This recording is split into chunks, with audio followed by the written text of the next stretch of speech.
Mark Kirsch with Fish and Wildlife. Oh, hey, I'm glad you're here. Freeway closed. I heard a rumor that you were going to take Nick's place. Yeah, in Texas. freeway closed, so.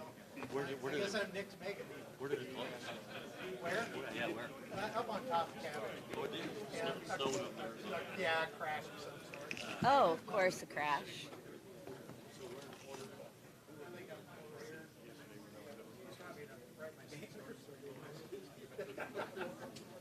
I mean, I was going to be here anyway. Can I have a pillow to sit on because all of you guys are all so tall? Hey, how are you? I'm good, Brett. How are you? Nice to see you. Hey, this mic is hot. It is live. Oh, so I can't say anything naughty? Take all the fun out of life. Oh, good. Well, we figured it probably was. It's like that in the Capitol, too, when you're in committee. You're going to win on that. So has Nick shown you the pictures? My chief of staff went to your office, and they gave her and her family a tour of the Capitol. They even got in the speaker's office to tour the speaker's office. So your staff is really great. Yeah, they were pretty tickled. Oh, got it. That was actually untimely, Mark. They know what they're doing. I was going to say hello to my friend, and then I'm going to sit down. I'll come around and give you a hug. Hold on.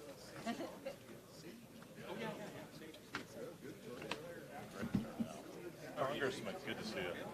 Very good to see you. There it is.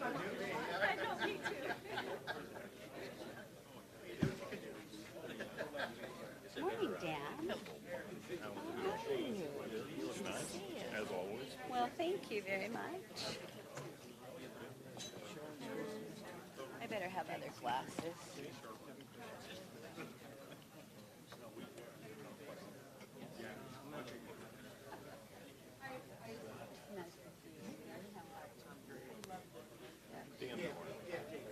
Hi, Jake. Good to see you. Good to see you. I'm probably going to have different glasses. I can't see today. Hello, how are you? Haven't seen you for a while. You staying out of trouble? Oh, then you're no fun. Later. Yeah, we went up to that park, on the far end of town, and they didn't have it blocked off. And then by the time we got to the crash site, there was nothing there. Okay.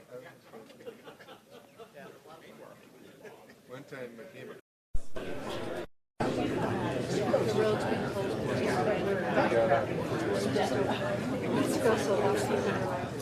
They didn't leave a little early.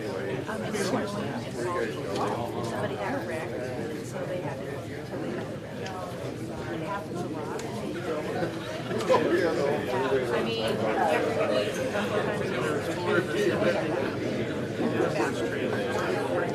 How are you?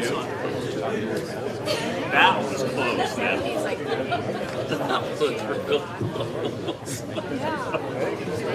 I've got 2 pairs of glasses. Bob, drink those monsters. I don't know how they do it. If I had one of those, they'd be pulling me off. The main exit was run up the gang.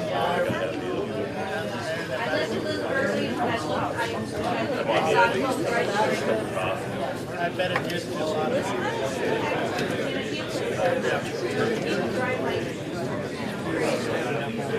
I'm surprised that's what we're at. I was expecting to be just before Hillary.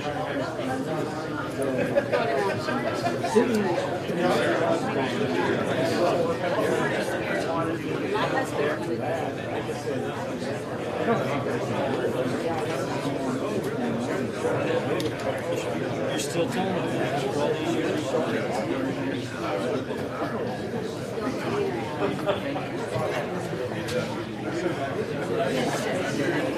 Yes. No, I invited Mark. Thanks for coming over. Yeah, absolutely. Good to see you. Hey, Ben. Good. I'd rather not have the campaign. Yeah, well, I know.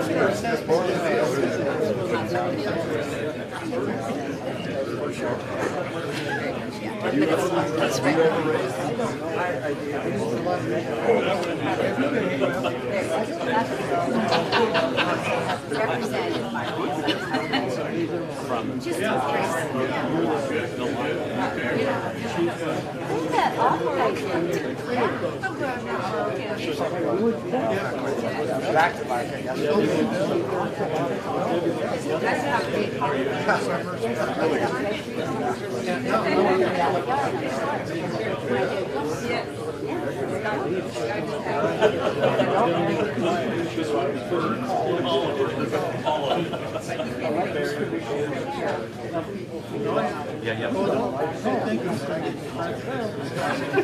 Fairly important things. I'm on my knees.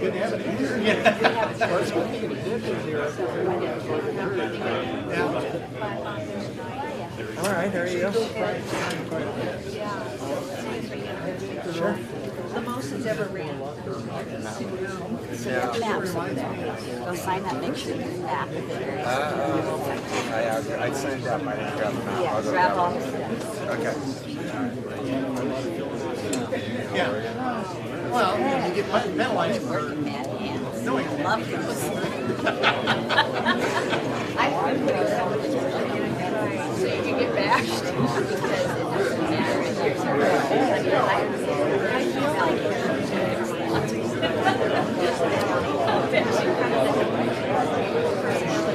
we're fortunate.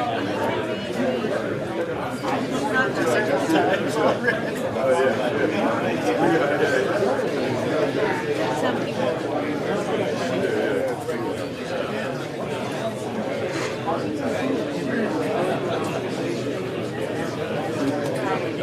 Extra elected people that are trying to work for you.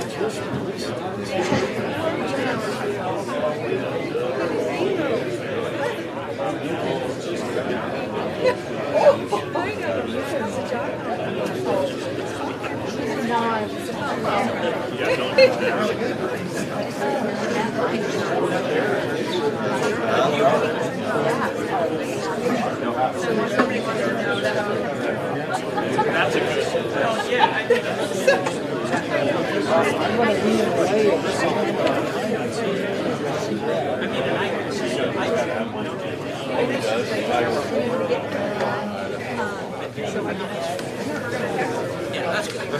That's, you know what you're doing.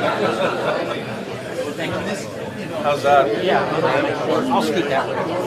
Does that work? Yeah. And then I'll move this chair.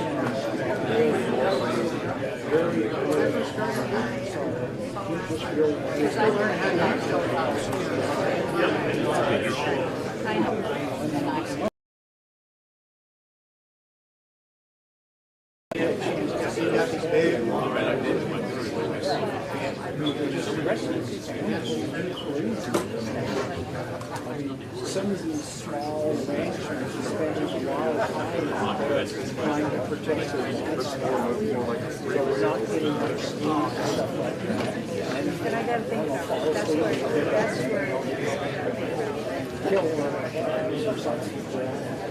And then a lot of people don't think it's worthwhile to make a claim for it because it's such a hassle. You have a paper.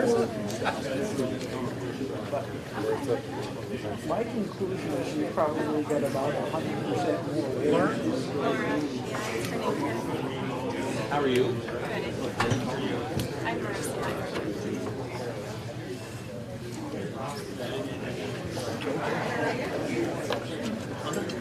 So, right. Good. Yeah, yeah.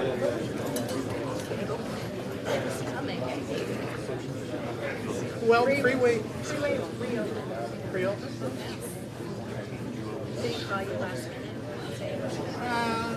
He called me at 1:30 and told me it wasn't likely, and then maybe 1:45 started looking really unlikely.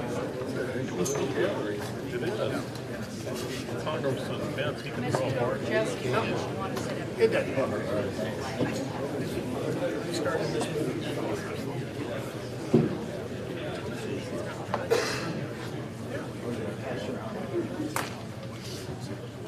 Well, I was getting close, right? I just didn't realize it was hitting you. Well, welcome everyone. If you'll take a seat, we'll get started. What we try to do at these meetings is start them out in a somewhat formal way, so I'm going to ask a representative to lead us in the Pledge of Allegiance. Thank you, Congressman. I pledge allegiance to the flag of the United States of America and to the republic for which it stands, one nation, under God, indivisible, with liberty and justice for all. Thank you. Thank you.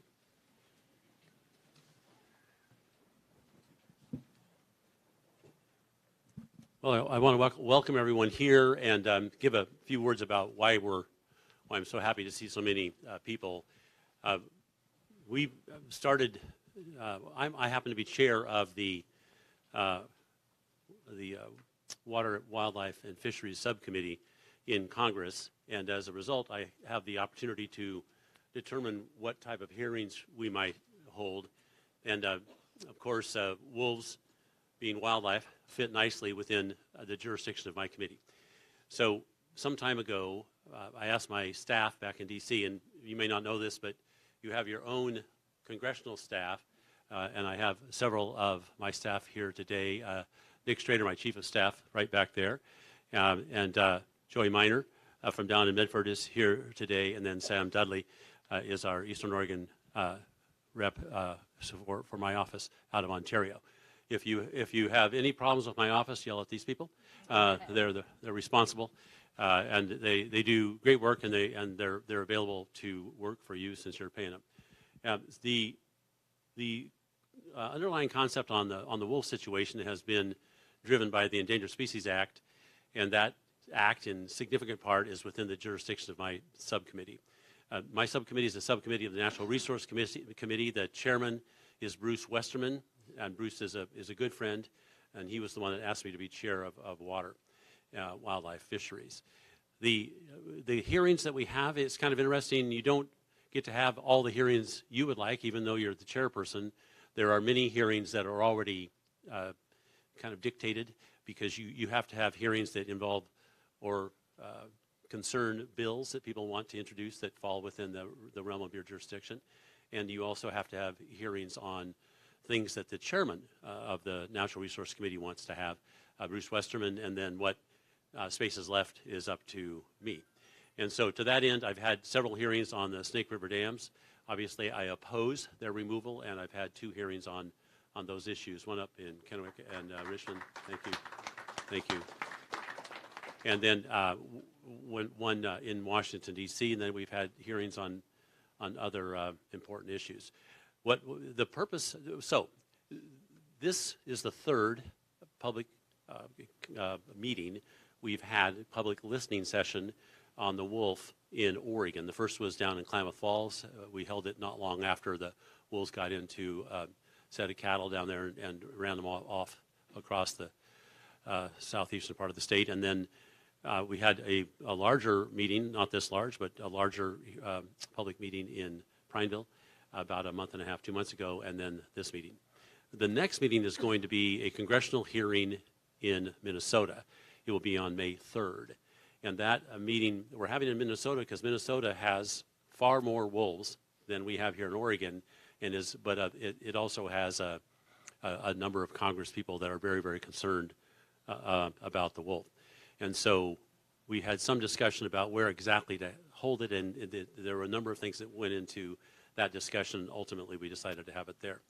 This meeting today, in part, is being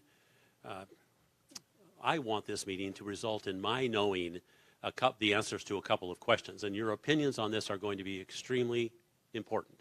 And so the first thing is, it's going to sound odd, but the question is, how many wolves is enough? Now, I'm from a cattle ranch. My answer would be none. But, you know, that's not the law. The law is that these animals are being reintroduced, and thus we're going to have wolves. So the question is, how many? And the answer should have been given at the time that they were reintroduced. Somebody should have said, you know, Oregon should have X number of wolves.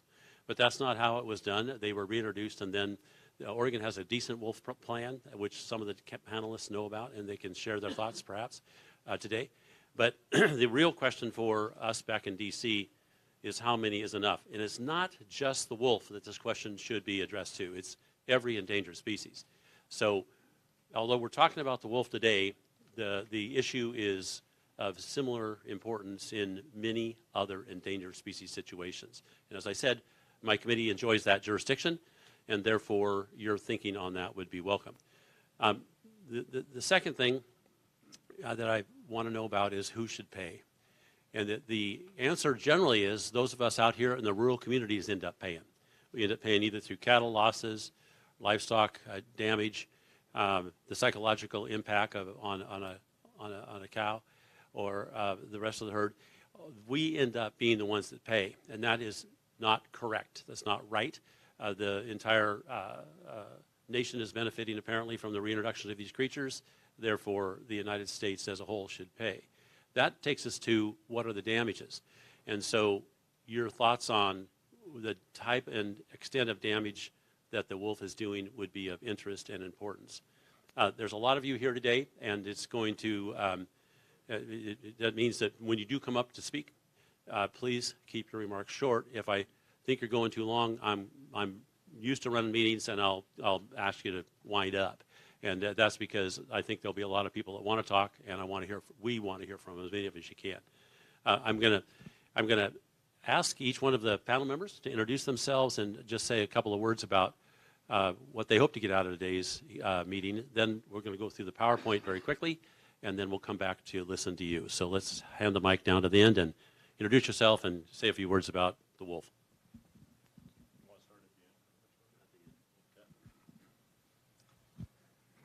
Good afternoon, everybody. My name is Mark Kirsch, and I'm the John Day Watershed District Manager for the Oregon Department of Fish and Wildlife, stationed here in Pendleton.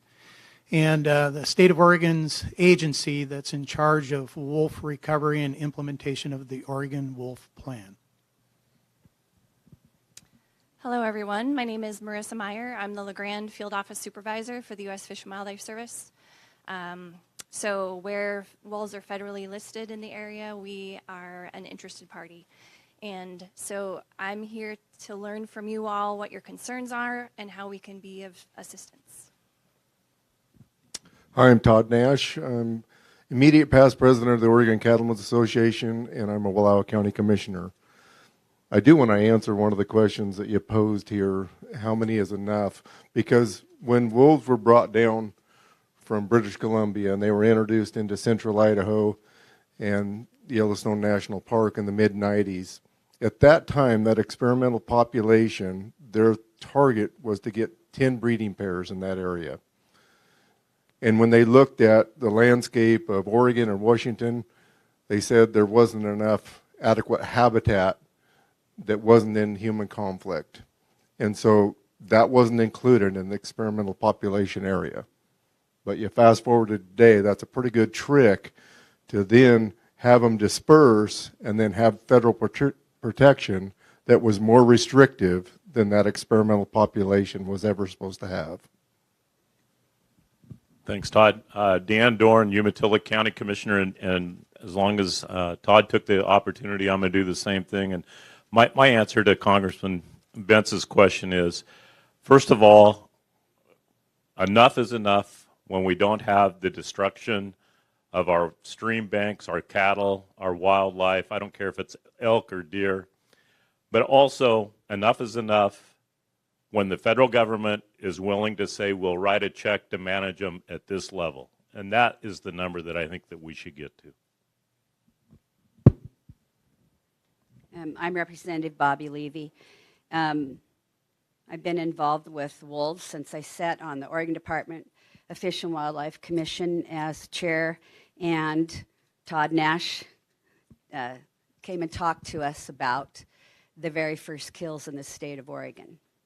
We're way past enough is enough, in my personal opinion. And it's time we start compensating. And so I think the federal government should start paying us. I'm Jake Sievert, Union County Cattlemen's Association president. I'm here in support with the other members of Union County Cattlemen's as delisting these wolves. They've caused a lot of damage. And who should pay for it? I feel the producer's paying a lot more for it out of our pocket, not just with visible damages, cattle loss, weight loss, but also when it comes time and you look at the wolf plan, and all of the non-lethal is supposed to be covered by us. Now, there is state dollars funded towards that, but there's definitely not enough dollars to provide that non-lethal that should be out there. Now, when we're running on big pastures, how many range riders is enough to put the pressure on them wolves to leave your pasture? But then with that, you have the problem of chasing them over to your neighbors. And I think that is the biggest issue we see in our county, is we're just pushing that problem on to the neighbors. So. Good afternoon. I'm Kevin Christensen, the State Director for USDA Wildlife Services. We're the service agency that's trying to help you guys with the challenges that you guys face with wildlife conflict, predominantly the predators. And wolves is just one species of many that we provide assistance for producers here in the state. And we've got a new attendee here at the end, if we could pass back to. Thanks, Kevin. Good afternoon, Nick Myatt. I'm the East Region Manager for Oregon Department of Fish and Wildlife. And Congressman Bentz, apologize for being late. I-84 was closed and just opened up.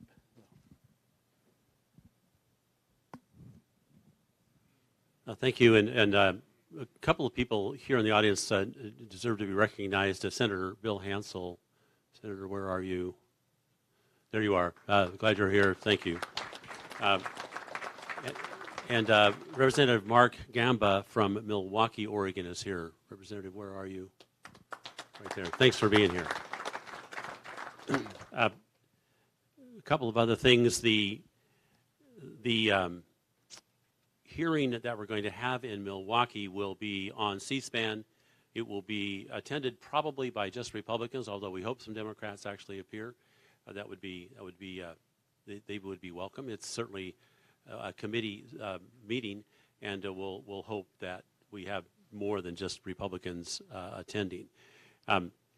There's a little PowerPoint that I'm going to show, and then have people start coming up and sharing their thoughts. So here we go. This, of course, is a map of Oregon, and I think there's a handout of it. And you can see, of course, the wolves are delisted to the right and still listed to the left of the state of Oregon. And I talked to Kurt Melcher at length about that situation. One of his proudest accomplishments before he retired was that he was actually able to take 6 wolves, I think is what he told me. And you should know, I've been having meetings regarding wolves with various ranchers over the past couple of months, actually, but a couple of meetings just a day or so ago.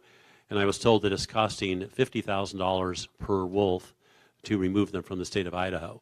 And that's because they get smarter and more and more difficult to get rid of once you have them. So it's one thing to introduce them, it's quite another to control them should we actually get them delisted, which of course is what we want to see happen. This shows you the numbers that we've been given of wolves in these areas. These numbers, I think, are understated, but those are the numbers we've been given. These are some of the other wolf populations. You can see as you move to the east that there's a lot more wolves. We've been told that the populations of deer in the Minnesota area has been dramatically reduced, and I was told day before yesterday that the population of moose in northern Idaho is now 0, where there used to be a significant population. Again, if you introduce this type of apex killer, that's a result you should anticipate. The recovery plan steps, I think many of you are familiar with them. We're not going to leave that up, and not that I don't appreciate all the work that's gone into this. Now we're at the federal level. Our discussions are going to be slightly different. This is a trend in mule deer populations, whether it's cougars or wolves. I don't know, but we might get that answered later today. And then the Rocky Mountain elk population seems to be flat. And then known death of livestock by wolves. And I've forgotten exactly what date this is as of. But the main thing that I wanted everybody to understand is that we have spent considerable time gathering up some of this information so that you don't need to repeat it to us. I'm happy to hear your specific situations. But again, the key here is what is it that we need the wolf for, and how can we better convince the nation that having any of these things is astounding, that we need them now, and how can we have fewer is the question. Meat consumption, of course, most of you know this. And the psychological impact. So it happened that I was in California last week visiting with several other congressmen and attending water-related hearings with them. It happened that I had a moment or two to drive over to UC Davis, where I met with a professor on water. I had hoped to be able to meet with the professor that's doing the 4-year study on the impact of the wolf on cattle. And I don't mean by killing them, I mean psychologically. So unfortunately, we still haven't been able to catch up with her, but we will. And then there's the numbers on wolves that have been removed. And process of fitting a collar. I think the thing that was of greatest interest to me yesterday was, or day before yesterday, was that it was costing $50,000 to kill a wolf in Idaho, where they actually have a season. It's just extraordinarily difficult because they're very clever animals. And then the alert system, we do have one. And so to the extent that you can share with us how that might work better, we'd like to hear it. And that's it. What I'm going to do is go back, and we'll just put up that map. Okay. With that, let's get started. And Joey, are we doing this just by whoever wants to come up first? And then, so we didn't hand out numbers or anything like that. All right. Who would like to go first?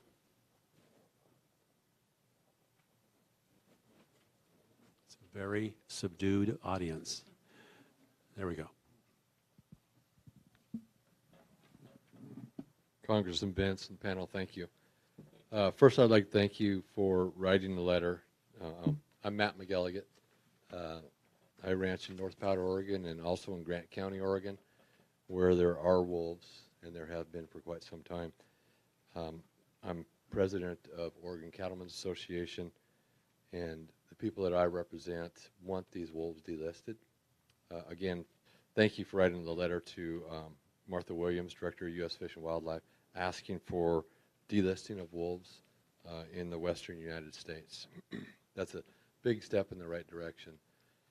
When we look at the wolf numbers in Oregon that you showed, I agree with you, that's light. There's a lot more wolves out there. The problem is trying to count them and trying to count breeding pairs, pups, and so forth. So to answer your question, how many is enough? Can you guys hear him over there? You guys hear him? You can hear him? Okay, go ahead. Okay. Is that better? A little bit louder now? Yeah. To answer your first question, how many wolves is enough? We have enough right now. They are on my private property, and they're in my Forest Service grazing allotment. The loss of livestock, the loss of income to Oregon cattle producers can't be measured because how the wolf itself works. It affects the animals psychologically and physically. They will go and bite the foot of an animal, of a cow, and leave and come back 2 weeks later when that cow is infected and crippled and take that cow out. In large forest allotments that I run on, because of its cover, a lot of the losses we can't find. There's just nothing left. Very seldom do we find loss and say, it was wolves that did it. All in all, in total, I hope what comes out of here today and what you can take back to Washington, D.C. Is to work for delisting of this predator, and also, in the grand scheme of things, work to change the ESA Act. When something is recovered, as a wolf is recovered, there is enough wolves in the lower 48 that delisting should be a no-brainer. So, thank you very much. Thank you. So, hold on just a second. So we've encountered the same challenge with the grizzly bear, and there's much discussion about the reintroduction of the grizzly bear, and the theory had been in Colorado, I believe, that 2,000 bears would be enough. Well, now there's 8,000. And so the question, and we can't seem to slow down the goal of having more bears than that. Someone wrote a paper entitled "It's Raining Wolves and Bears," and the challenge is, how do we as a community say we're better off having moose, we're better off having mule deer, we're better off having cattle and people out in these less populated areas, and we don't need this crazy number of carnivores running about. How do we make that case?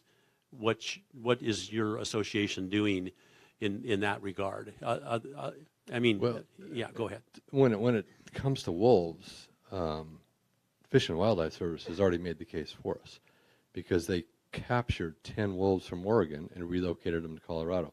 Common sense tells me we have enough wolves. We've met our goals. If we can take 10, and it didn't take long to get them.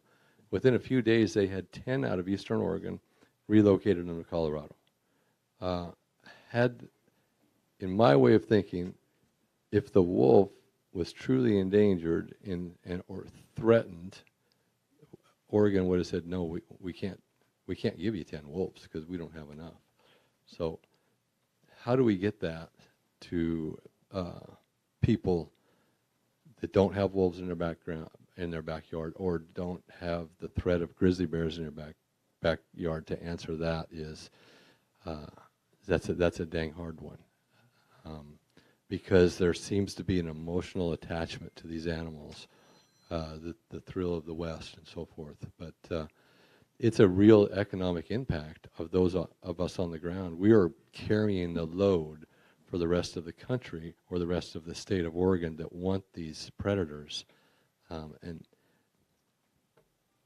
I don't have a good answer for you there. Right. Well, we have to be able to control them, and delisting them is the first step in that direction, and so we'll be going that direction. Well, thank you for your testimony. Thank you. Who's next? Please. Thank you very much. My name is Lieutenant Robert Powell, and I'm a retired federal analyst, and I have a document that may assist you in understanding the premise of the fact that the wolf was brought in the first place.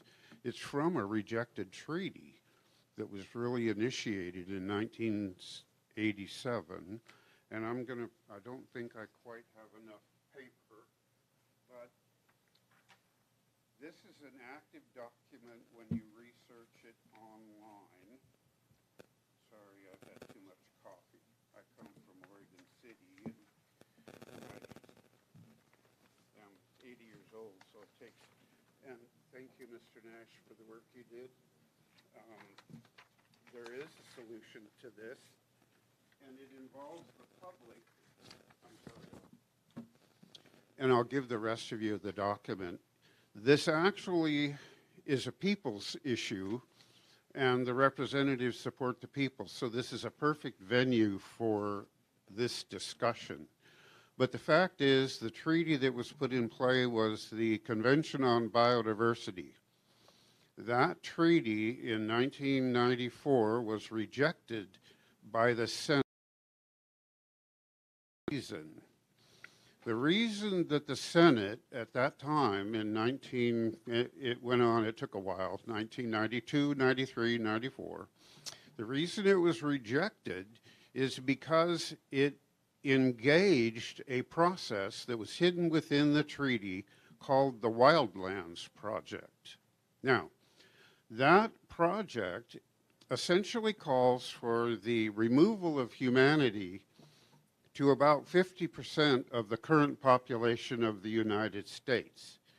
I bring this to you because I have the documents, I have the UN publications as well. And so the solution to this is twofold.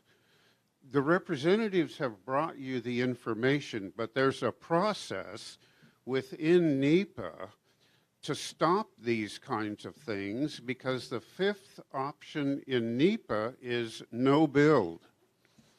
When the representatives in the Western Caucasus could put this together, they can then essentially go back to the fact that the Clinton-Gore administration called it another name and reinstituted an illegal treaty into the public without the Senate's approval. So it puts Mr. Bentz and the gentlemen who are involved with this into a perfect position to stop it. The fact is, you have to know the history. That document is a very quick, dirty Cliff Notes and best abstract of what happened, how it happened, and when the treaty was rejected, and then when it was reinstituted. And anyone in Oregon should know that the reinjection of this actually happened in 2010 when Kulongoski signed executive orders, which are also illegal because they were signed on an illegal contract with the federal government. So there's a chain of command involved in this, and that's the reason I'm here today. The Cattlemen's Association has people. The understanding of this is the county commissioners have the power to come to Representative Bentz, for instance. But if you don't use the process of coordination, you have no horsepower. The process of coordination within NEPA requires the federal government to meet, and that would be powered by Representative Bentz and the county commissioners like Mr. Nash. I know him, and I so much appreciate what he's doing, and he is in some understanding of this. The fact is NEPA provided a process for the public to protect its economic, school systems, fire systems, and actual operating productive ability. When that isn't used, you're not benefiting your representative in a way, but in fact, then agencies who are being utilized as tools are stuck in the process. Mr. Powell, I'm going to have you take one more minute, and that'll be fine. No, I'm done. I mean, I don't need to go on anymore. I've been living with this since 1965. My career started in weather for the Coast Guard, sitting out in the Pacific before there were satellites. After that, I started following this process because the state of Oregon got subordinated by Rockefeller and Hatfield in 1972. My grandfather lost his businesses in 1980 because of this. And so this cannot continue. And I'm just telling you that because at 80 years old and having done what I've done in my life for the Coast Guard and elsewhere, it has to stop. And the premise that we're fighting it as the wolf will be here is the incorrect premise because it's being put in based on the false treaty. And that means these guys have no choice. and the truth exists, and I'll pass documents out. I have 100 of them. I'll give them to you. Every one of you can go online and activate that document, and that document tells you every piece of what you need to know. And I appreciate, Mr. Bentz, very much. You're having these listening sessions. And Mr. Nash, to you, and unfortunately, while I have my issues, I used to fish and hunt, you know. I can't even get out of the car anymore. I'm so, anyway. Thank you, everyone, for being here. You're here because it's your land, and Mr. Bentz is trying to protect it, so are the rest of the people that are here. Thank you. Thank you, Mr. Powell. Who's next?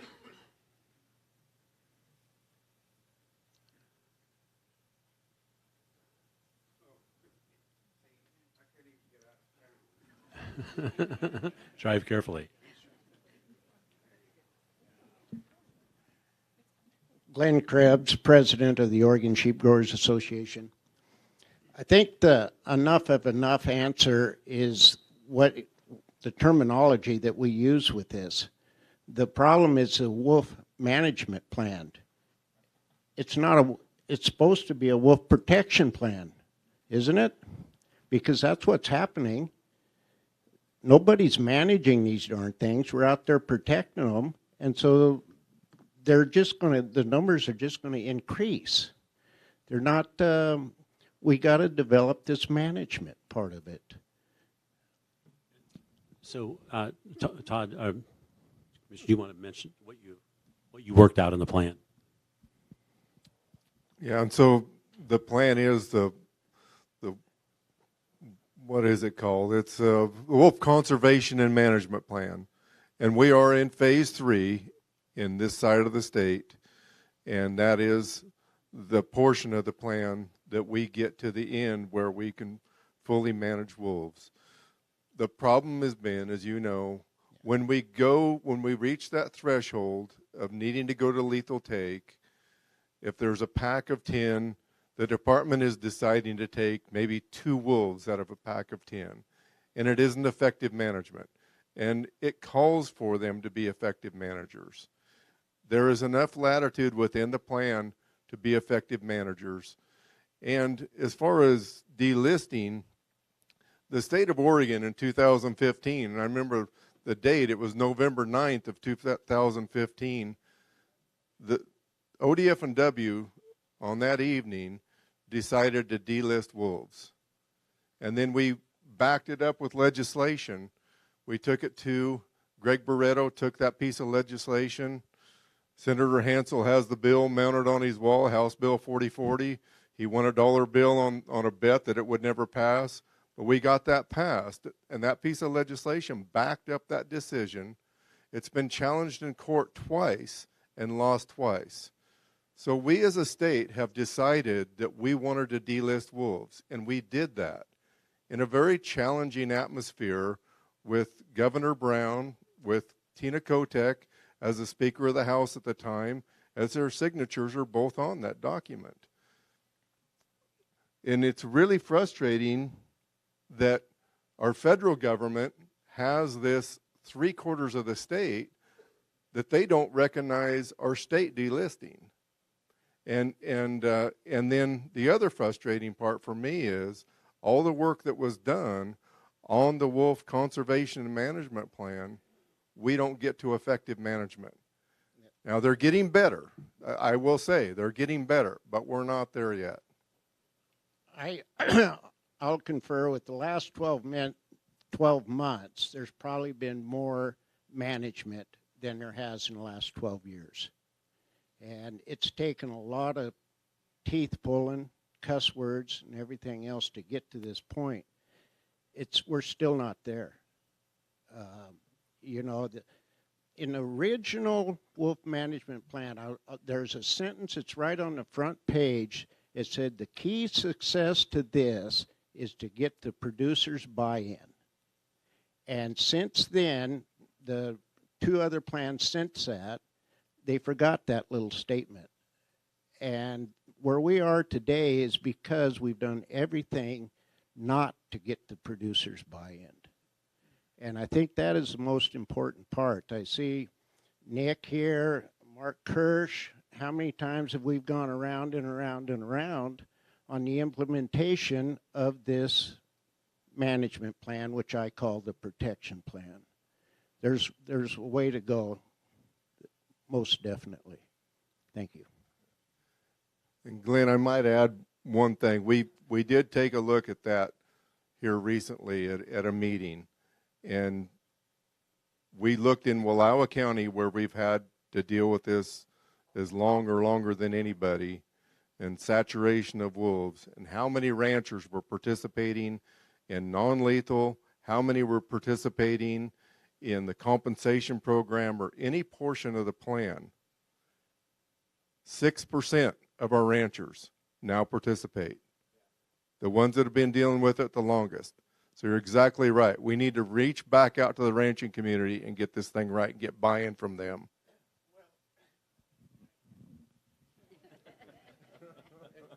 And Representative Levy, we tried that so kindly, her efforts to get this 7-to-1 ratio on this, and it's programs like that.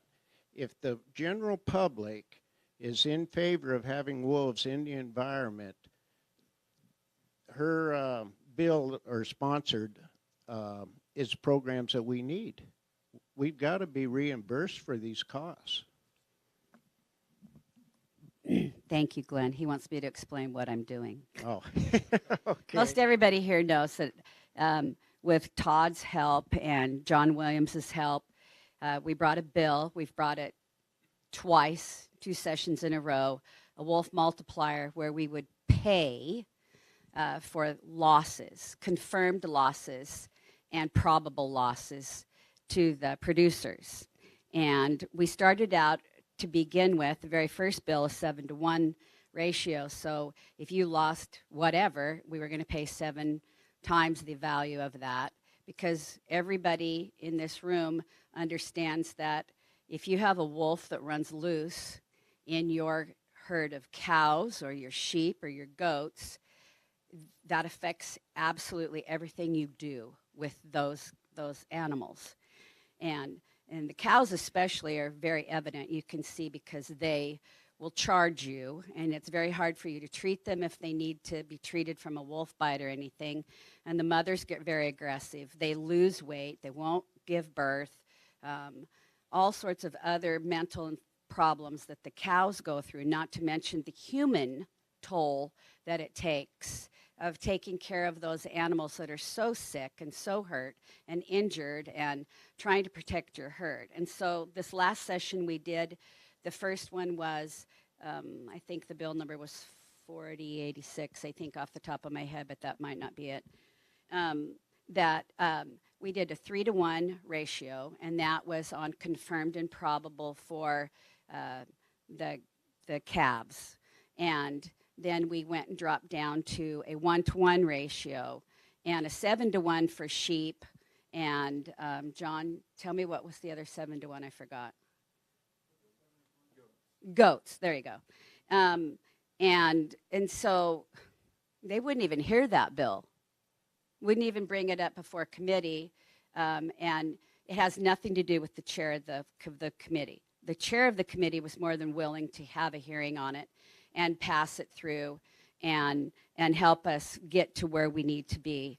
But the Speaker of the House is who makes that determination. And the Speaker decides what bills come before every committee. And my personal opinion, I'll keep it out of here, but the Speaker chose not to have that bill heard. And so now we're starting a work group again. We just met yesterday for the very first time to try to reintroduce that multiplier bill. And Representative Gamba and I are both on that committee. That's why he's here, to hear what we have to say. So that's what Glenn was talking about as well. Thank you.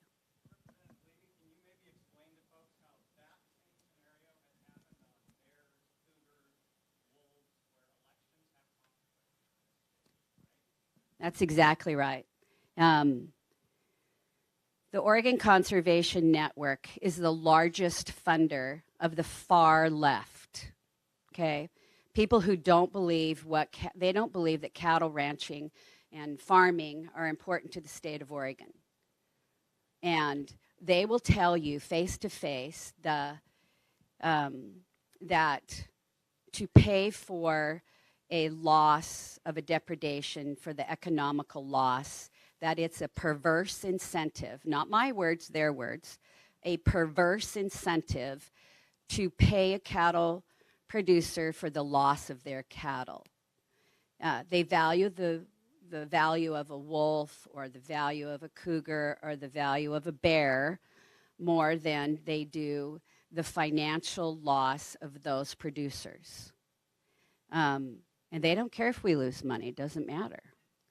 And we now have somebody wanting to reintroduce grizzly bears in the state of Washington, but yet maybe a month ago they found a grizzly bear on their own in the state of Washington. So hopefully they won't be doing that on purpose now. Hopefully. So one thing I want to mention, the prior to and then following the hearing up in Minnesota, we will, in our communication team, put together a series of press releases and other things, and in those, they will include links to photographs or videos of wolves engaging in what wolves do, which is kill things. And so if you have those pictures or those videos, you need to get them to us. And so you would tell my team back in the back that you have such a thing, and then they'll make arrangements for you to get them to us. My personal goal, and my communications team knows this, is to have 10 million people see that which we put up. I think we're getting close to 1 million now. We have a long ways to go. But we also have about 40, 50,000 people on our emails. If you have an email you're willing to share with us and want to get our newsletter with the links in them to these kinds of things, talk to my team back there.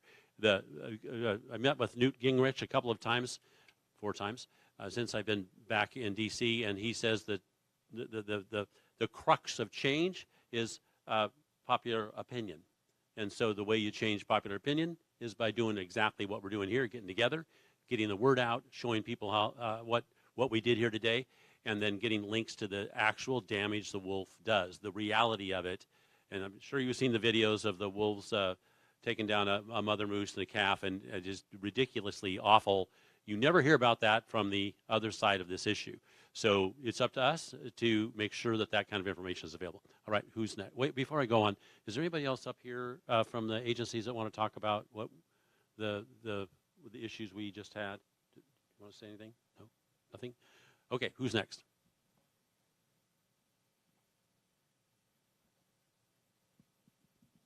Speak up there, John. Go ahead. Yeah. First of all, thank you for the efforts to improve following the wolf plan most recently. But my question is actually Congressman Paul Andrus, Union County Commissioner. I also serve as the co-chair of Eastern Oregon Counties Association, which represents 15 counties east of the Cascades. So my question is Congressman Bentz's, but it's directed to the agency folks. What is the number? What is the appropriate number for each one of your agencies, please? Thank you.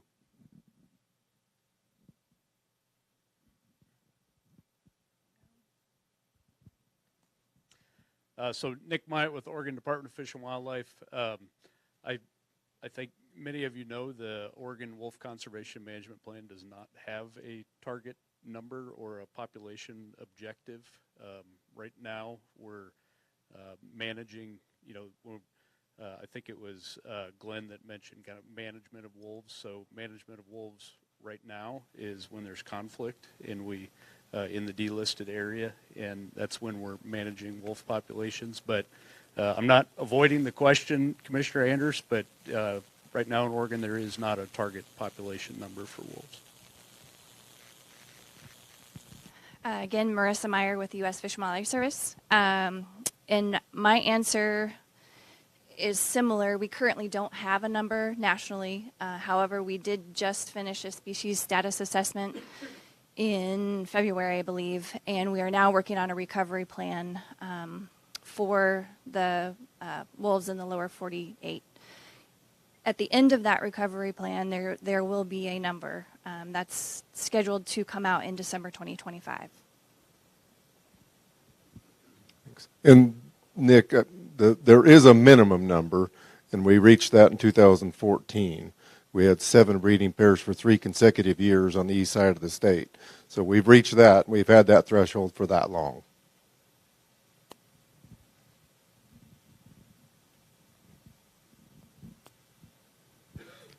Wildlife Services isn't regulatory, so I'm going to kind of dodge that. But I am going to say, you know, when you ask the question of, you know, what number, I would say, well, what resource? Already described today, there's more than enough conflict, more than enough loss, more than enough loss of nights in trying to deal with the conflicts. I think that already speaks volumes to there's already more loss out there. From an agency that's trying to respond and help assist with that loss, there's far more than what we can provide. So then it's really a question of, well, which one are you going to adjust? Either more assistance and more effort on the landscape to try to deal with that. I mean, from our standpoint, we can't provide enough service to meet the needs that are out there. So that's how it, you know, looks from our perspective.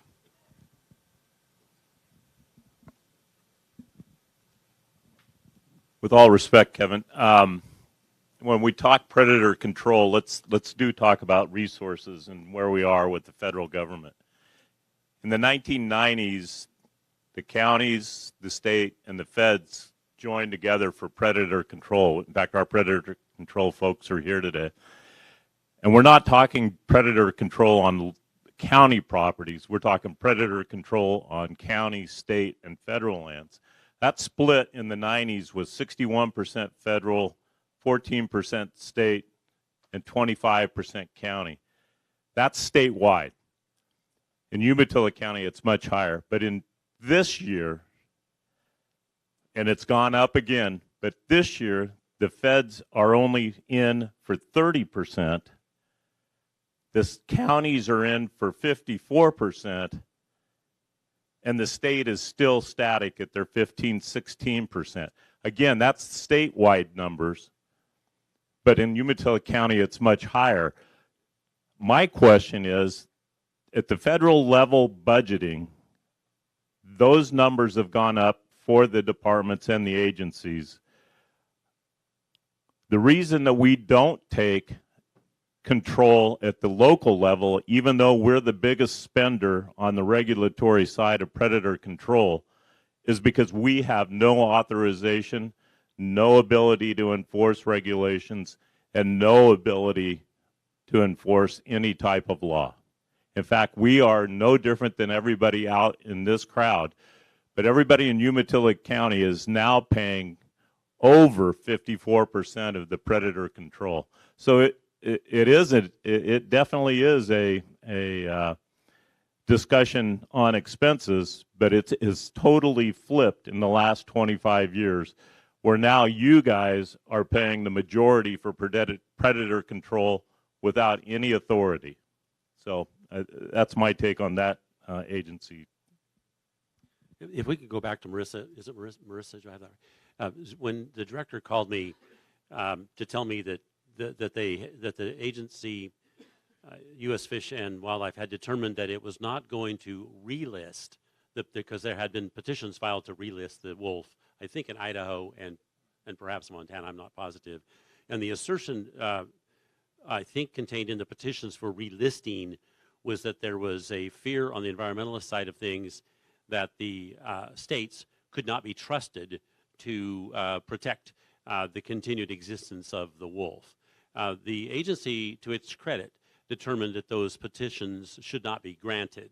And at the same time, though, the agency did not determine that it was time to delist, even though we have thousands of wolves scattered across the United States. So to that end, I wrote the letter that was referenced earlier saying, Director, would you please reconsider? And that's one of the reasons we're going through these hearings, because we need to get to a point of being able to control the wolf, and that means delisting in those places where it has not yet been delisted. And then it will get into this space of how many is enough. But this is just a long way getting to my question to you, and if you may not be in a position to answer it, but can you share with everybody what the environmentalist side would say that a wolf is good for?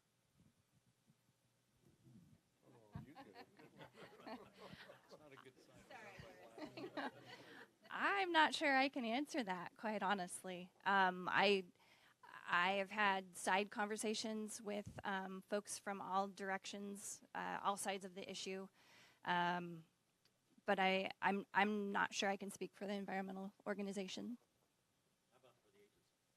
For the agency? I understand that there's going to be this planning exercise, which you might explain again, because you kind of went over that pretty, and it's a really important thing. So you might want to expand on that.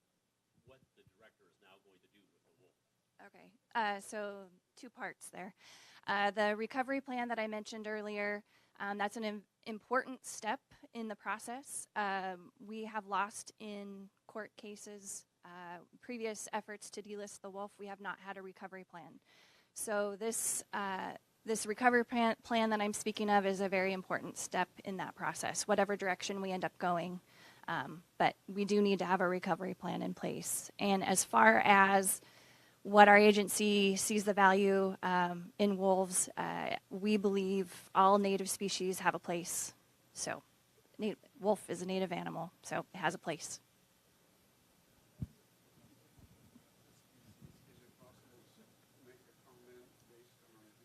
Can you keep it into within a minute?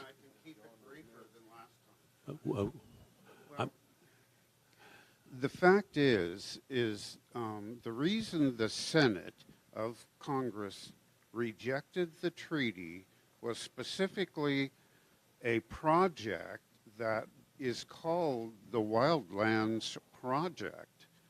That project is a slow, long-term push to get rid of ranchers and farmers and family members in towns that are small, and then the lands go to trust, and then they are taken out of process.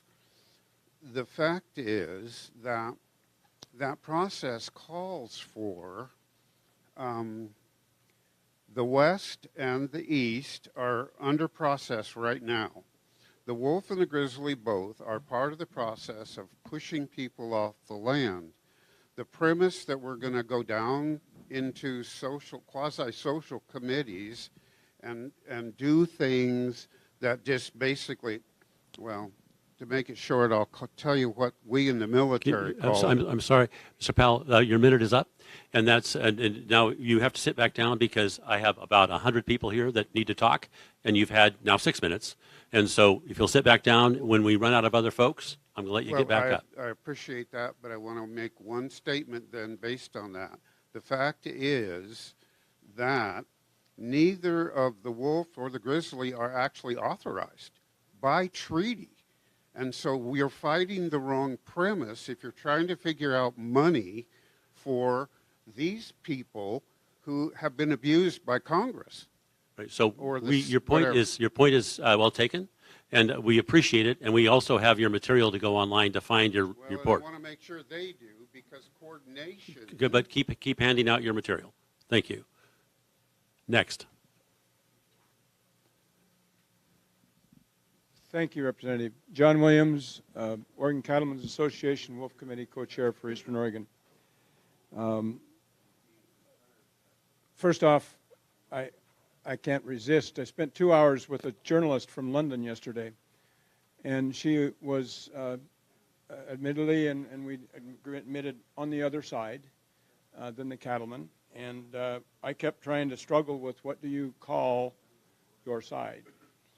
She said it's the poetic side of the wolf concept. I hadn't heard that before.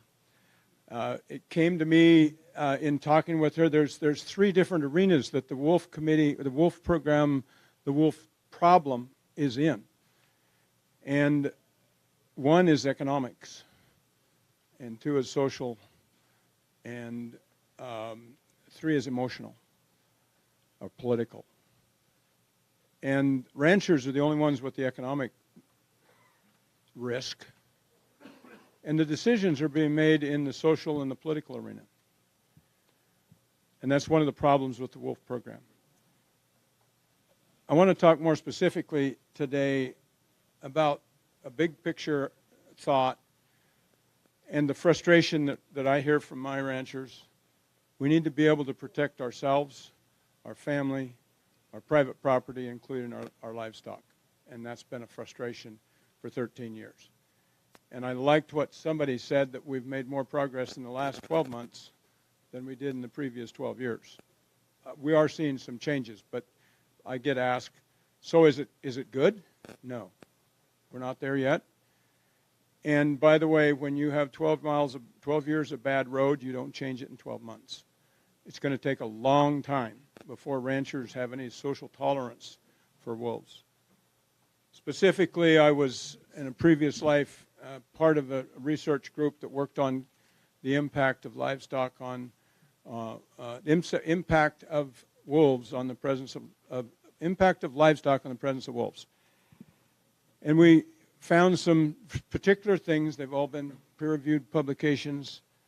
Number one is they're changed the demeanor of the cattle with the attacks. Ranchers can no longer use their cow dogs. They're mean. Cows are mean in the corral. It's difficult. It takes twice as long to work them. They don't settle down. This is an issue, and I mean, basically it's cow PTSD, research paper that'll show that. Production losses are real, and I know that a lot of the ranchers here have talked about their losses. I was asked in 2010, could you give us a paper? We're going to the legislature to talk about wolves, and we need an economic paper. Could you write one? I said, sure, I can do that. And I said, when? They said, Monday. And this was Friday. I put something together before him, but then I wrote a paper. I gave it to you in Prineville, and your staff has it. But from that came some real numbers, and those are based on, this is not a peer-reviewed publication, but it's based on a lot of ranchers' input. The biggest loss that we have is management increased costs. The second biggest loss is on the production losses is conception rate loss. And that's a 10 to 12% reduction. And you think about if you got 300 head of cows and you're losing 36 calves that didn't even conceive, that's huge. That's your mortgage payment. Next is the weaning weight. Those that you do conceive and grow and sell, they come out between 60 and 80 pounds lighter at the end of the year. That's on every calf that you own that has been boogered by wolves. The third is body condition score. And the body condition score comes in at a 4 instead of a 5. That's 90 pounds too light.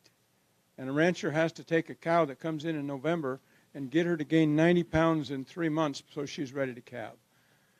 That takes grain, that takes hay, and it takes a lot of expense when they're trying to do that in the middle of the winter. So when you add that all up, if a rancher has wolves in his cattle year-round, you had to take some sort of a concept to write a paper on, $382 a cow, every cow you own. And that'll break a rancher, and it breaks every rancher that has to put up with that year in and year out.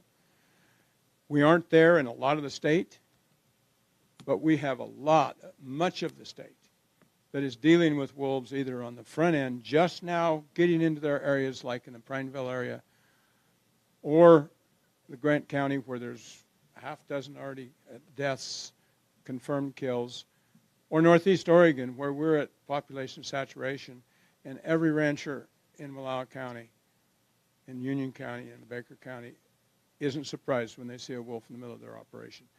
Unacceptable. Acknowledging we're seeing some changes from the management. We're working with ODF&W to try to get those speeded up. But the thing that you can't forget is the first thing I talked about. The 3 arenas we work in, economic, social, and political. The rancher's the only one that has skin in the game in the economic loss. The social and the political is where the decisions are being made. And we've got to figure out how to get them delisted and get them so we can get to phase 3 and get management of the wolves throughout the whole state of Oregon, not just in Northeast Oregon. So, thank you. Thank you.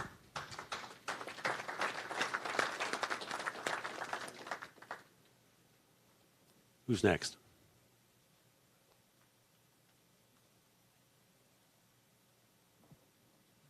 Congressman, everyone, my name's Jared Broadfoot. I live here in Pendleton. I actually wrote my thesis at Willamette University on bears and cougars in 2002, so I've been involved with predators for a little bit. I'm here to kind of propose what happens with management of wolves, if we can get them delisted, or what's happened with management on our side of the state. I don't think we have to look much further than management of our own bear and cougar populations to see what happens when you set a number. We can make up a number. For example, carrying capacity in Oregon for mountain lions is 3,500 animals, according to the Department of Fish and Wildlife. We met that 2 decades ago, if my math is right. We are over 6,000 to 8,000 mountain lions right now. And the unfortunate part is we've tried since 1994 to get the use of dogs back. And we've had bills that had a very good chance of passing, but like Representative Levy said, the Speaker of the House numerous times, numerous different Democrat speakers of the House, that's who controls Oregon, have went to the chairs and said, you don't get to hear this bill, even though the chairman or the chairwoman of the committee wanted to hear the bill. So as a hunter and as a sportsman, sitting here looking at our history for management on predators, it's not good. And I don't see it getting better unless we can put some hard and fast stuff in place. For example, we need to talk about a wolf season. If you look at the white-tailed deer or any other species like the wood duck, or the mountain lion in Oregon. There was a time in Oregon, mountain lion population was under 100 animals. We protected them, and sportsmen and women, along with the Department of Fish and Wildlife, guess what we did? We hunted them back into existence. We pay for conservation. Wolf conservation is paid for by Pittman and Robertson funds, right? It's also paid for state funds. Sportsmen and women have been doing this our whole lives, and it's nothing new. We're not trying to recreate the wheel, but when you mention the word predator, something happens. Everything gets thrown out the window, and it's protectionism, not conservation and management. There is no management of predators. If we managed other species like we manage predators in the state of Oregon, look out. The Shiras moose, we've got, what, 15, 30 of them in the state? Has anyone heard the department or the federal government propose to list them as a species in Oregon? No, I haven't heard it. But we only have 30 of them, and I believe your son, your family, Mr. Nash, has documentation from the Oregon Department of Fish and Wildlife from 1901 where the Shiras moose tag was sold in the state of Oregon.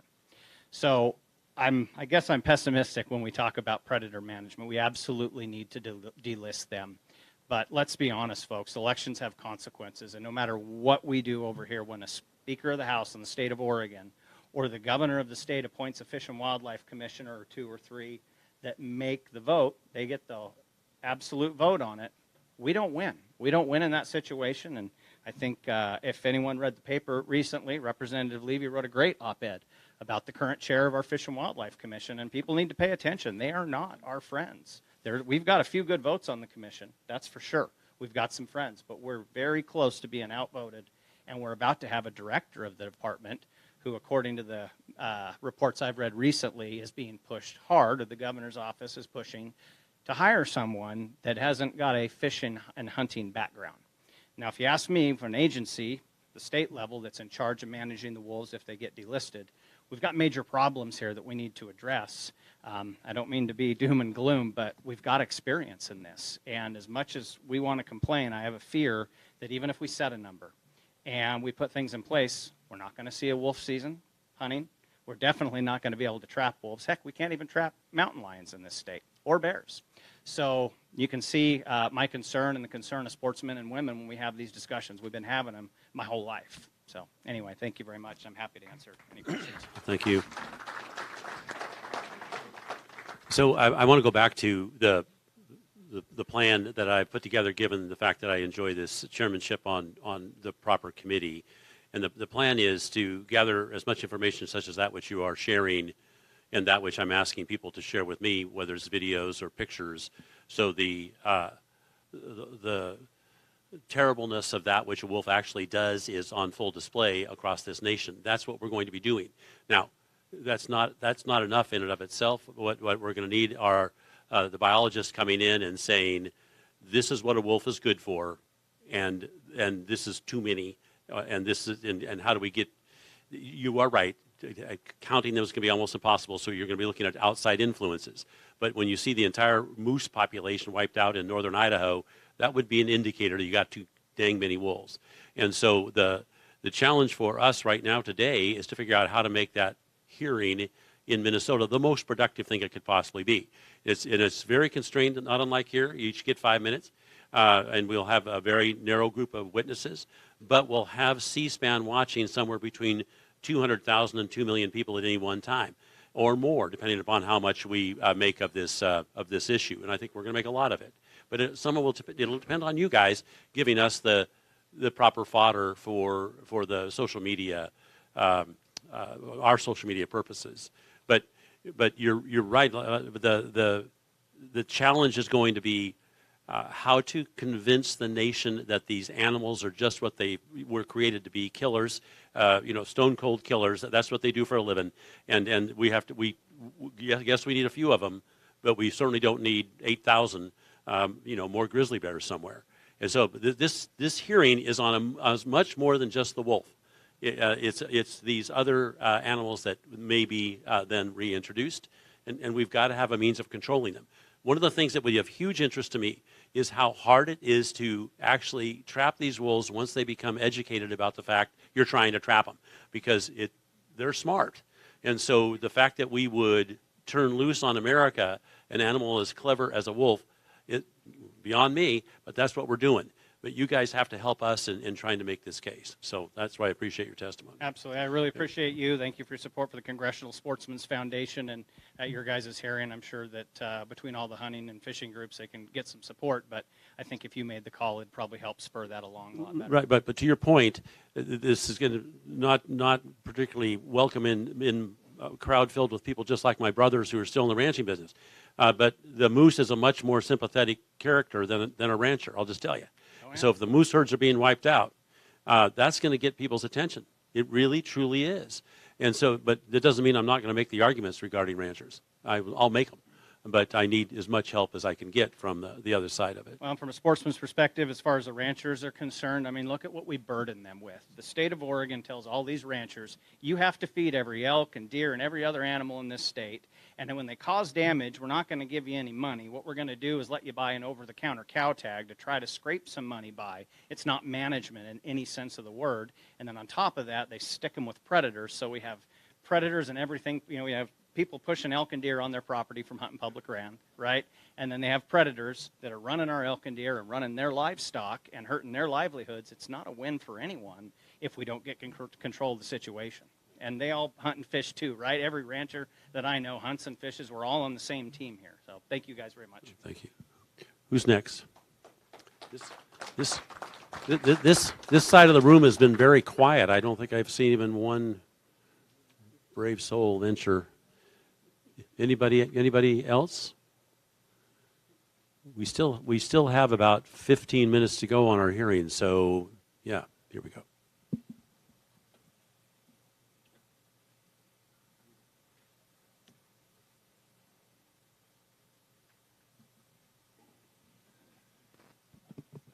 Not very good at this, but Jim Richards, Union, Umatilla County.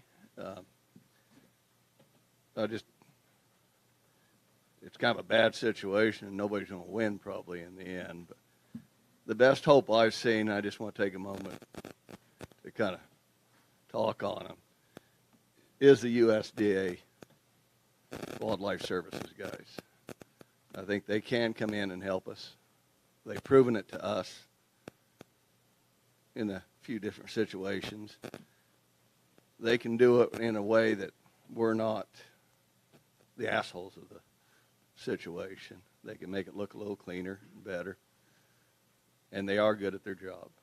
And somehow, I've talked to numerous producers about the funding for them, and they're all kind of the same. Yeah, we'll fund them, but it's really ODF&W's position. They at least need to be funding them more than we do.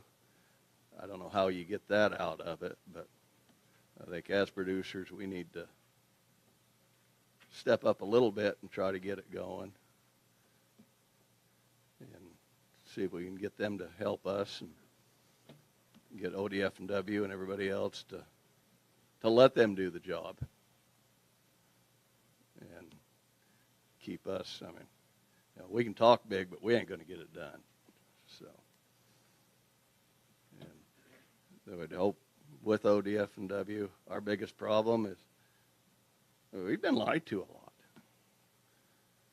And I mean, I know the position they're under. I can understand that, but just tell us, we really can't tell you anything, but we just need to know what we can believe and what we can depend on. I mean, we will do our best to survive, but it's a lot better if we can have the right tools to do it with.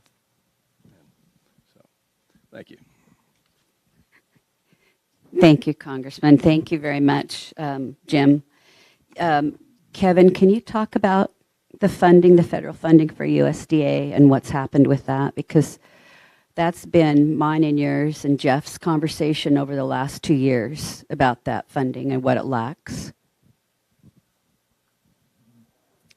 Thank you. I think the information that Commissioner Dan Durant was referring to shows the trend in USDA's federal contribution that comes to Oregon. That funding has relatively been around $1 million, just plus or minus right around $1 million since the information that I have going back to '91. So for the past 3 decades, it has stayed the same.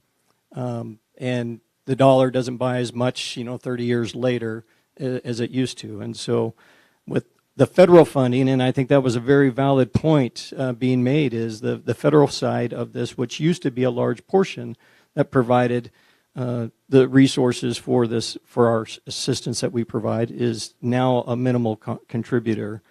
And so we're subject to the funding that is passed and that we receive, and that's just not spread as far as it used to.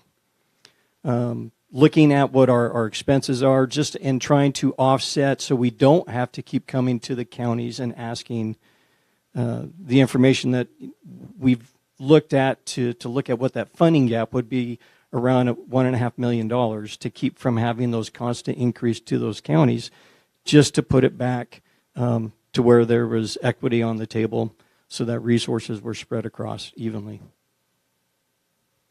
Did that answer your question?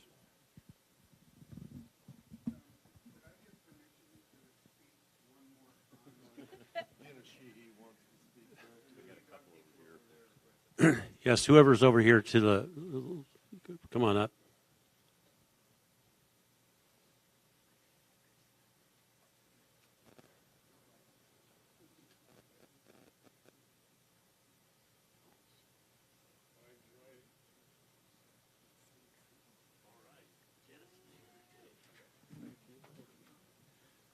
Hello, my name is Dennis Sheehy. I'm the wildlife co-chair for the Oregon Cattlemen's Association.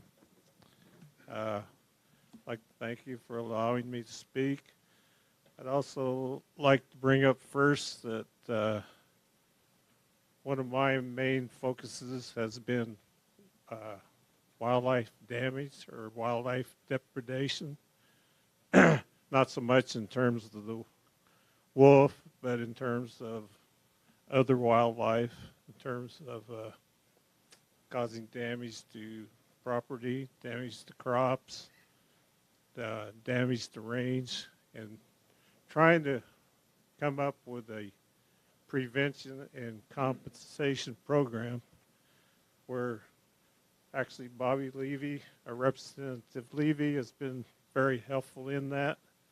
She also put together a bill with Representative Ken Helm, and it made it clear to the committee, to the Ways and Means, before it got shot down. But we'll probably try that again. Okay, relative to the current issues that we're talking about, there are one small carnivore predator. There's 3 large carnivore predators in the state, and there's a possibility of a 5th carnivore predator arriving in the state, the grizzly. Okay, the first one is the small carnivore, of course, is the coyote. We have the mountain lion. The coyote is not protected at all. The mountain lion or cougar is what I would call semi-protected. It's a game animal, can be hunted. The black bear is what I would call a semi-protected animal. It's a game animal, it can be hunted. And the third large carnivore is the wolf. Okay, and it's totally protected, at least in reference to what I'm calling protected. Now, all those three or four, they have to eat something. Okay, and what I think their primary diets would be, at least for the three large carnivores, would be ungulate wildlife, okay, followed by domestic ungulate livestock. In the state of Oregon, we have the primary ungulate wildlife are elk, both Rocky Mountain and Roosevelt, the mule deer, the black-tailed deer, and the white-tailed deer. And probably the third one is the pronghorn. So, but I think as of right now, the mule deer population has crashed 50%, down to 50% of what it was in the 1980s. At that time, it was over 300,000. Now we have about 150,000 mule deer, at least according to the wildlife biologists are putting together the current new mule deer management plan. So that leaves probably the primary ungulate prey species for the three large carnivores is elk, and followed by mule deer, and then probably followed by domestic livestock. Okay. My concern is that, one, if the large carnivore predators who are at some point in their annual diets, and probably most throughout the year, elk are their current major food item, that pressure on them will ultimately reduce the elk population in the state significantly.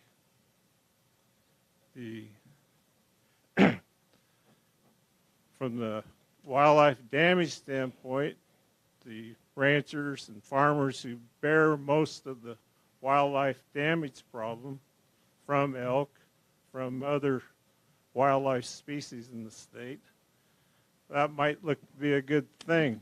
But from my perspective, getting rid of the elk is not the solution to the wildlife damage problem, because it stands to reason that if elk and other wild ungulates are declined to the standpoint that they no longer can provide the food for the large carnivore predators, then the next logical prey species for the large carnivore predators will be livestock. That's basic wildlife ecology 101. There will always be a lag time between the decline of the prey species and the decline of the predator species. So I think that is a major reason to fully delist the wolf population in the state. I think the wolves should be treated just the same as other large carnivores. They should be made game animals. They should have hunting seasons and be treated the same way, and even special hunts if necessary, because when you look up the management plans for the large ungulate wildlife, such as elk, if they get too much predator pressure on them, there's hunts are permitted within the management plan to reduce the predators that are putting the pressure on them. So that's my take on the situation, and I hope you are successful in delisting. Yep, so do I. So the question is on the decline from 300,000 to 150,000 mule deer. Can that be placed at the feet of the wolf, or is that a cougar-wolf consequence? Well, I think it's probably not just a wolf problem. It's a total large carnivore pressure problem. All the cougar is usually regarded as the main predator for deer. That's considered to be his primary prey species. But all the other large carnivores like bears and they're out there, particularly and wolves during the calving season or the fawning season. It's like a smorgasbord out there. So they're hitting them at a primary time in the cycle, and also probably on the winter ranges in particular. But no, it's not just wolves. It's probably more a combination of other predators. And the decline in mule deer has been happening since the 1980s, which is really before the wolf. But the wolves are just another increment now in terms of pressure on the elk and the deer. Thank you. Thank you very much for your testimony. Do we have another person that was over in this area? Mr. Powell, I see you, but this would be the third time you've been up. So before we go to you, anybody else? All right, Mr. Powell, you're up. I'm going to 2 more minutes, and then we're folding this up at 4 o'clock as was advertised.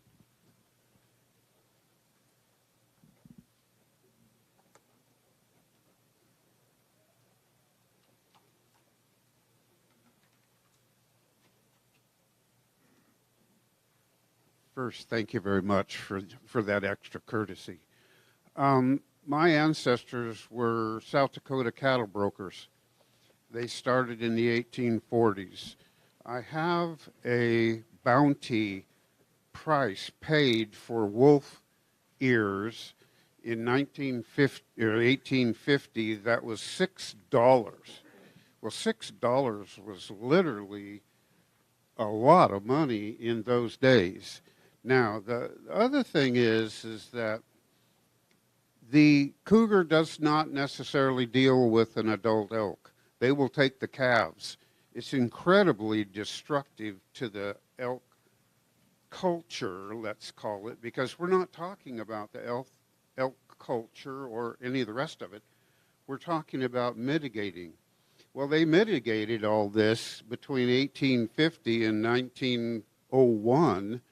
And now there's a difference in that every rancher is being pressured. The gray wolf is 600 pounds in a full-size male. There's absolutely no one that is going to deal with that. There's a picture involved, which I will send you, that shows a 600-pound wolf. Now, in dealing with that, the counties have a process called coordination that they can use, which would buttress what you're doing. And I will talk to you about that if you will give me permission at a later date. But my ancestors raised cattle, and they also were hunters and fishers. I hunted for years, and so the elk and the deer and the rest of them are all being pressured to the point of demise. And so you have to ask yourself with common sense why we're getting the apex predators and not support of the rest of the species. The reason is the people that are putting this in play are humanists. They are not stewards. They are environmentalists. And thank you. Thank you very much. Thank you for driving all the way over here. I want to thank everyone for being here. Representative, did you have something else you wanted to say? Just thank you all very much. We're going to bring the wolf committee back, and we're going to do the elk depredation bill and committee back again. And you're welcome to call my cell phone. It's on just about every piece of legislation or everything that I send out. Text me, call me. I'm easily available. Thanks. First of all, thank you, Congressman Bentz, and I'm impressed with the crowd that's here today. We have some of our Wolf Compensation Committee folks, not just ranchers, but a wide spectrum. But it seemed like all of us had the kind of the same goal and the same thoughts. And before we leave, we really do need to thank Congressman Bentz for allowing us this time today. So thank you very much.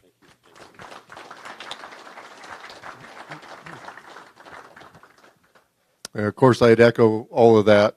One of the things going backwards into 2009, we weren't actually being told straight up, but there were 2 known wolves, what we were being told in the state. They got into trouble over in the Keating Valley. They killed some sheep of Kurt Jacobs, one of Tick Moore's calves, and Wildlife Services killed those 2 wolves. Now, they were under federal protection at the time, and we had, up until the 5th of May in 2011, they were under federal protection in Oregon. And we had actions, and U.S. Fish and Wildlife took action. Now, there's been some things that have changed, but regardless of whether they're under the state or they're under federal protection, we need to be able to manage them. Absolutely, positively. And so whatever happens, whether it's delisting or we just have some changes in criteria, we have to be able to get there in all of Oregon.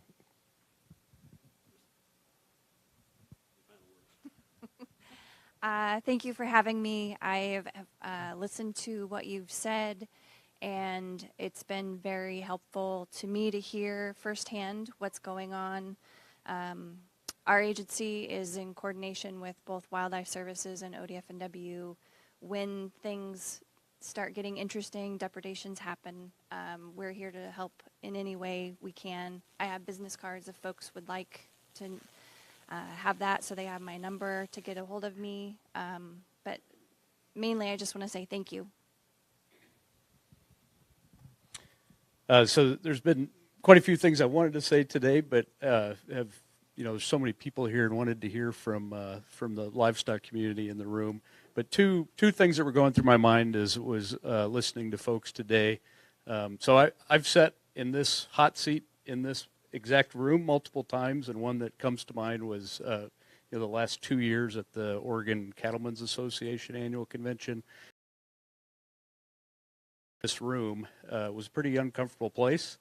And the message that I delivered there was, I hear you, we're listening, we agree we need to do better, and we are. And I was happy to hear that a couple people today mentioned that things have gotten a little better over the last 2 years, or the last 12 months, which is hopeful.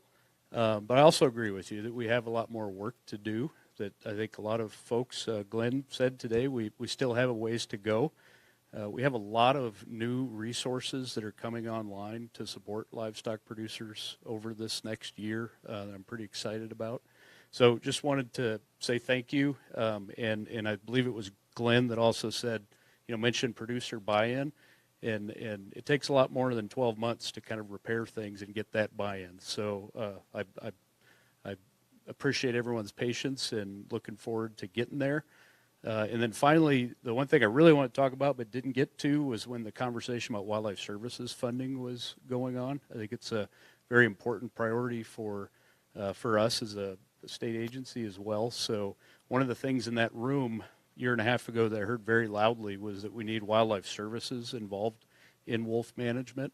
And then we started, right after that, started working with wildlife services to bring them in to more of an active role in wolf management, particularly in the delisted areas of the state. We've done that. Wildlife Services is involved in depredation investigations now where they have staff availability. But as with everything, it's a funding limited issue and staff limiting issue. And we're committed. We have increased our funding a little bit for Wildlife Services, but we're committed to working with Wildlife Services to find additional funding opportunities. It's the only federal agency I work with that comes asking everybody for money to support their staff. It's a really unique federal agency funding model, but I think collectively we all need to work to figure out how to crack that nut because they play a very important role for us.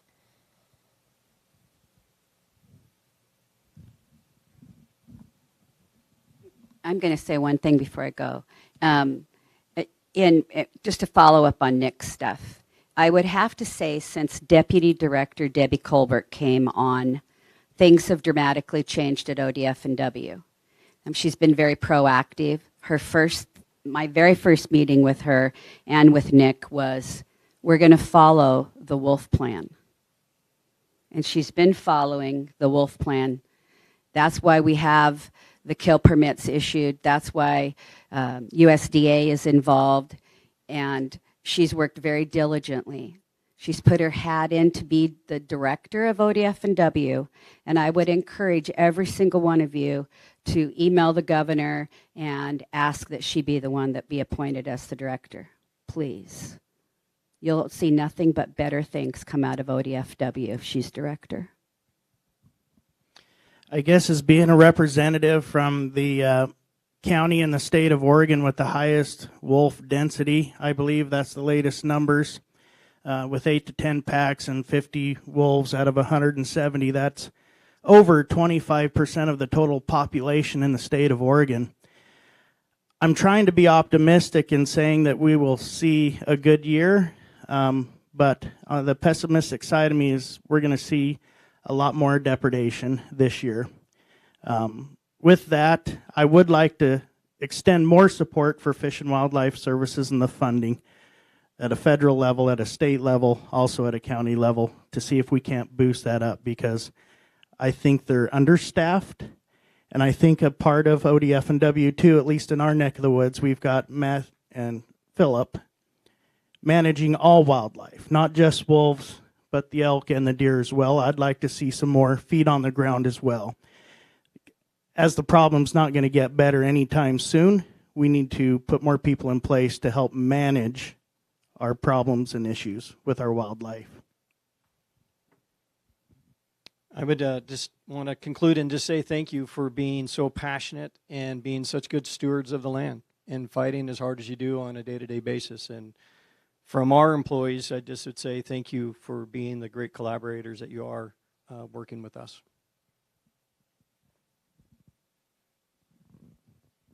So thank you all of you for being here. And again, on May 3rd, you'll be able to watch on C-SPAN the hearing we're going to hold in Minnesota.